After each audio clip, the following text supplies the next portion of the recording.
Vaheguru Ji Ka Khalsa, Vaheguru Ji Ki Fateh. So this video is at the request of someone that I start a series of concepts from Gurbani, and this one has to do with the concept of neet, and the shabd that is taken into account is नीचा अंदर नीच जात नीची हूँ अति नीच नानक तिनके संग साथ वड्डियां स्यों क्या रीस जिथे नीच समालियन तिथे नदर तेरी बख्शीश. And this is a shabd that most of you are familiar with, and we will do our best to go into this, take a deeper look in light of Gurbani. So if you, as a Sikh, somewhat versed in Gurbani, you must have come across these lines. And there's little doubt that you believe these lines by Guru Nanak are instructions for us to stand for social and economic equity, to battle classism, and to be active in our support for those who are wronged and oppressed. No doubt that these are all worthy actions. They reflect empathy, and they reflect kinship with the plight of the oppressed and downtrodden, kinship for their rights. So those are integral to Sikhs, that we step up to serve people in need. However, a thing can be more than just that one thing. So what appears as though it reflects something pure, I invite you to consider that it may have within it a seed of mistaken assumptions.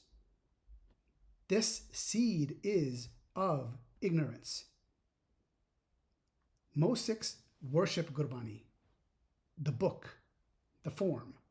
They have not dedicated their life to unraveling its mysteries. So it's not surprising when they think Gurbani means one thing when it means quite another. To be fair, though, let's evaluate these claims that the commonplace and, dare one say, traditional understanding of these lines and of their context is off.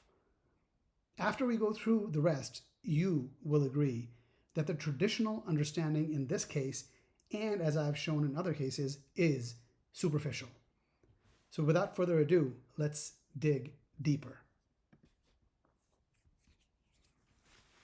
The first and most important clue to what the essence is of this shabd, of which these lines are the fourth band, is in the rahau.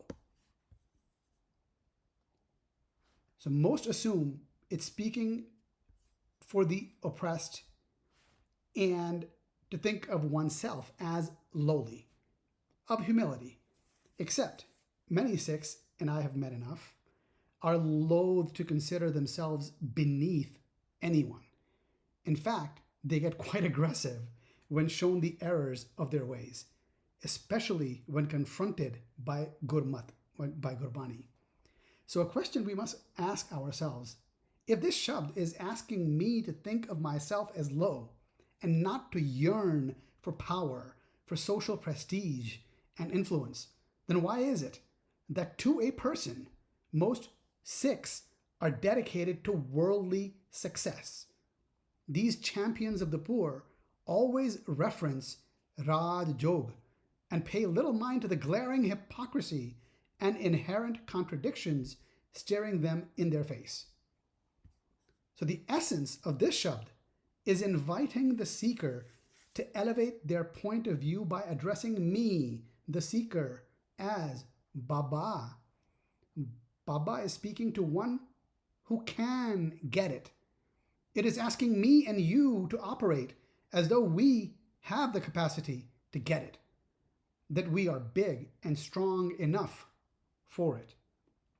Then it states, and it does so emphatically, that you and I are grossly mistaken about this universe and of my world, my place within this world, my relations, my life, Maya, the construct, the rachana of my man, within which I live and where I operate from, is a to, which is toka.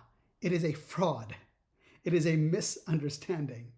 It doesn't stop there. It goes on to state clearly that those who are blind to reality are also far from Nam. Because of their ignorance, they're not on the path, and they waste their present and the present that is to come. How? These blind people are unmindful of Nam, one of the foundational virtues of oneness. Nam is being, an ontological state. So ontology is the branch of metaphysics that studies the nature of existence or being as such. So Nam is a state of being. Nam is not doing. Being is the ground, the cause. Doing is the effect. Excessive focus upon doings, the actions, and the effect are the sphere of religious people, essentially of sheep, who are so easily misguided by virtue of their being ignorant.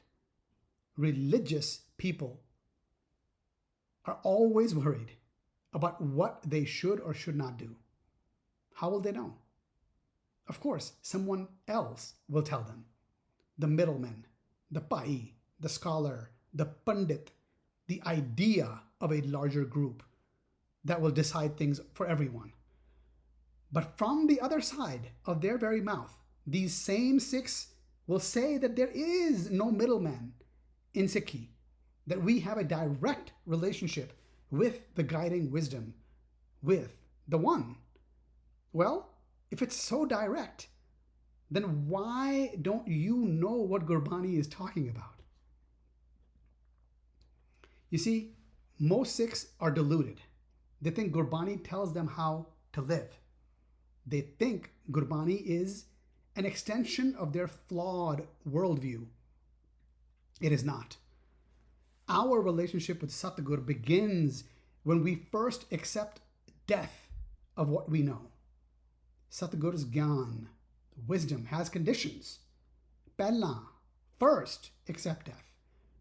Stop clutching the body and the life you are holding on to. The life that is built on accumulation, identity, recognition, becoming something, becoming somebody. Withdraw your dependence upon all of that. Now, not later. The Gurbani is Gyan Marg. It is the path of wisdom. Gurbani is not for sheep. It requires courage, the courage to face one's own hypocrisy, one's misguidedness, one's delusions. A seeker must have the courage to leave behind their interpretation of the world as they have known it. It requires you and me to give up our head, to accept death. No other school or path asks for that explicitly. They are there to make things easy so they can sell their product to you and to increase the numbers of sheep. Amazingly, another tradition actually calls the followers a flock, as in a flock of sheep.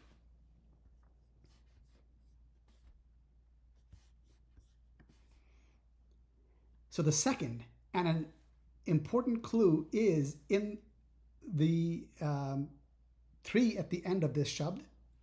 It tells the seeker that there are 2 shabd before this one. So for me to understand the larger context, that context of this inquiry and self-reflection was set with the first shabd. The flow of each subsequent shabd will let me get Gurbani's flow. Otherwise, it is just ignorant beliefs, sung in a melodious tune. So this is the bigger picture, the wider context, and there's a lot on the screen. So I need you to focus on a couple of things here. First, there is a flow of the essence, the one, which is from one Rahao to the other, which is the essence, across. And each of them, by the way, are clearly numbered 1, 2, 3, and 4. And that's how it works in Gurbani. If you wish to understand, and you need to understand the structure of what is being explored, that is not by accident. It is by design. The essence of each opens up within the context of the shabd preceding it. How do we know that is true? Well, we know it because along with the number of the shabd, the heading is always a variation of the mool. Right here, ik oankar sat, gur prasad. You see, that's a variation of the mool, which is the fundamental essence, which goes from one, as in ik oankar sat, to gur prasad. So for diligent seekers, you may want to pause the slide and study in depth. The purpose of this video is to empower you with the tools to reveal the power of Gurmat. It is for you to let go of weak, traditional understandings steeped in Maya, in the worldly language focused upon the external. Gurbani's Gyan is internal. It is personal. So we'll move from one Rahav to the next. Hari is the aspect of growth, of expansion, of greenery, and vibrance. Hari bin जियो जल बल जाऊं, मैं अपना गुर पूछ देखिया, अवर नहीं थाऊं. So without Hari, I am burning with anger, envy, and lack, by living a life of fear and always taken by worry and insecurity for my future. I have reflected upon the way to be, my gur, the technique. It has made abundantly clear that there is no other place from which to operate in a state of growth and expansion, greenery and vibrance. That is a space of courage, of bold seeking, of jumping into the unknown, what is unknown to me. That, my friends, is the essence, the Rahav of the first Shabd. So the second one states, Sacha Nirankar Nij Thain, Sune Sune Akhan Akhana, Je Pavai, Kare Tamai. The second one states that the formless one is at my core. What am I doing seeking outside, going door to door like a lost puppy looking for its master? At least dogs have more sense. Sone Sone is not listening to, and Akhan is not lip service or talking or even singing. Sone is to be listening for what is true. This truth is not relative. It is listening for the non-relative truth that there is only one. All multiplicity is its play, a game that is being played with zest, as Asakivar makes abundantly clear at its start.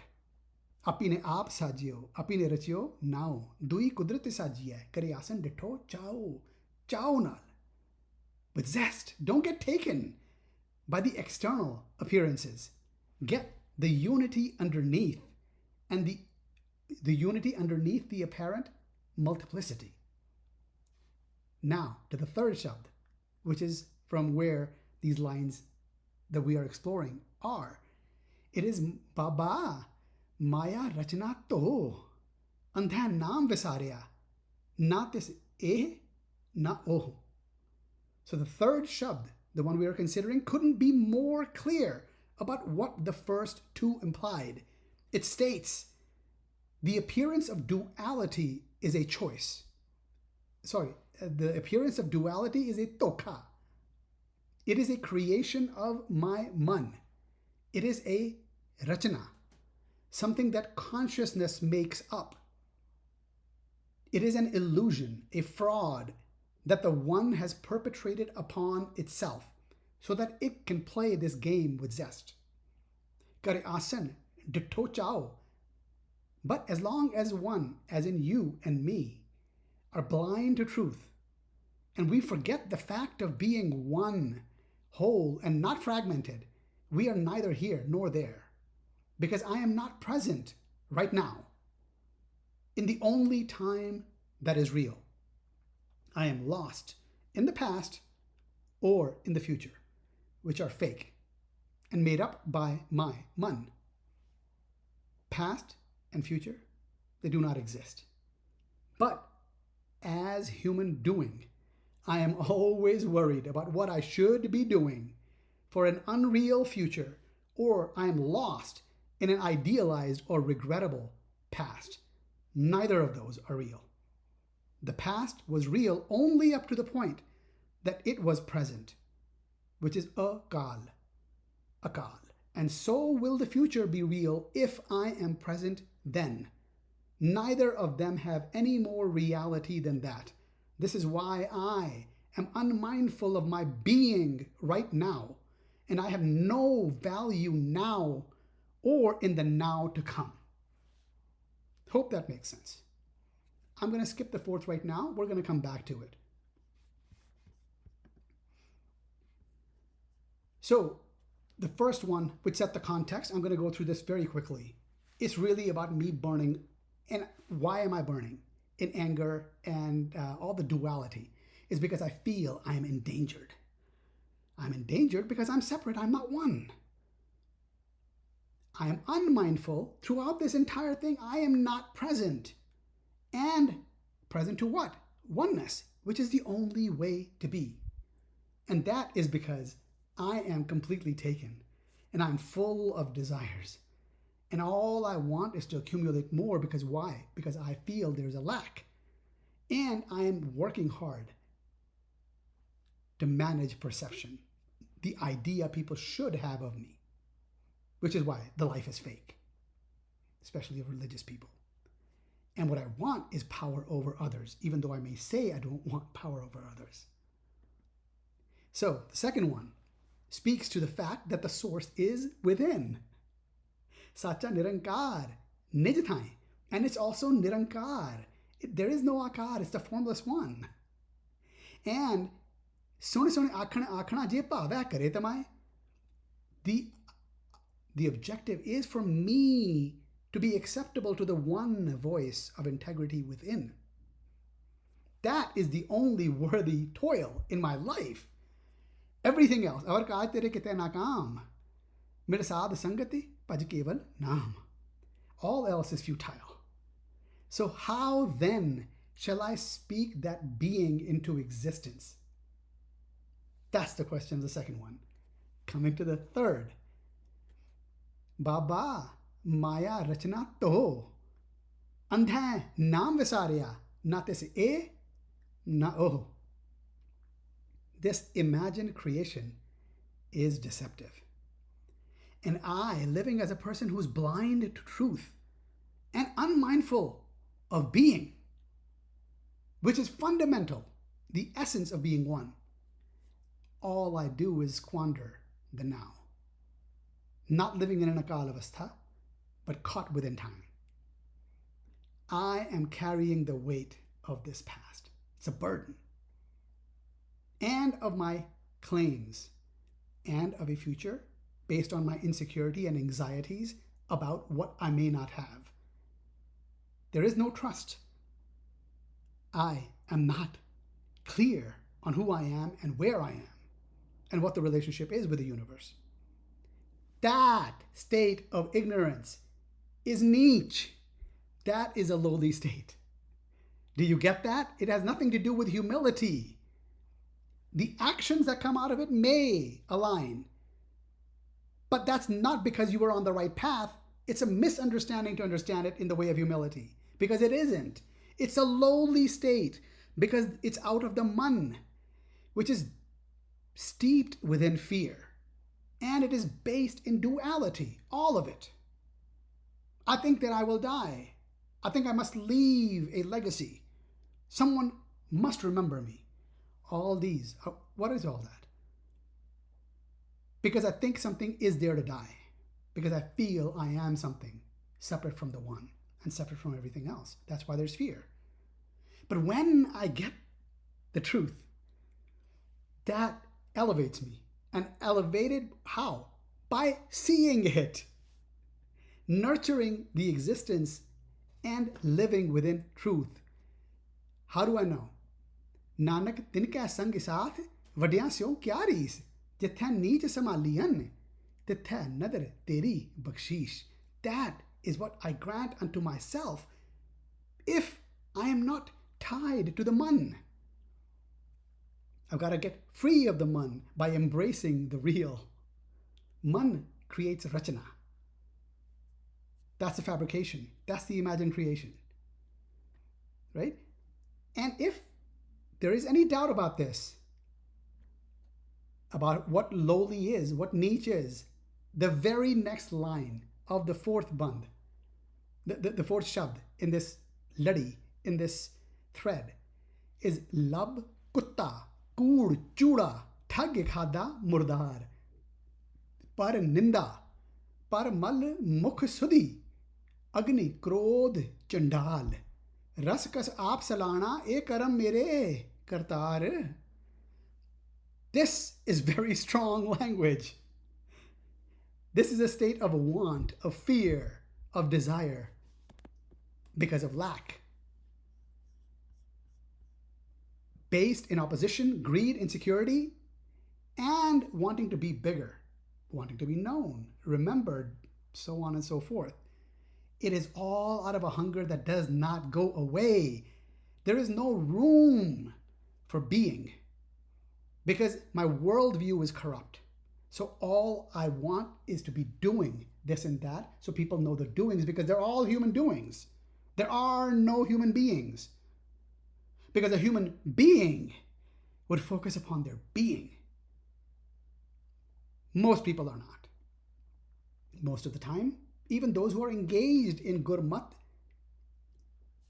find it challenging. That is why they have to be authentic and own up to their frailties, not make up stories or manage image, which is fake.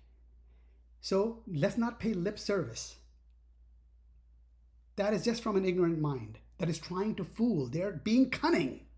You cannot fool reality. You may fool yourself. You may fool the people around you because they're as dull as we are. That is not how integrity will come. We will not come into integrity. And integrity and oneness, they're not separate. That is the same thing. That is oneness. That's the only thing that'll fit, is if it's whole. Baba boliya pati hoy. Uttam se dar uttam kahiya neech karam bair hoy. If my actions and my being from which those actions appear, manifest, all of that is neat or lowly, then what am I going to do? I'm going to have just tears in my life, insecurities and fear. So I hope this makes sense, and I would appreciate if you would leave your comments and any other questions that you might have, and we can dig deeper and explore other topics that we will now start in this thread and continue to move down that path. Thank you very much, and Vaheguru Ji Ka Khalsa, Vaheguru Ji Ki Fateh. Once you get a chance, please visit the website as well as the YouTube channel for other videos.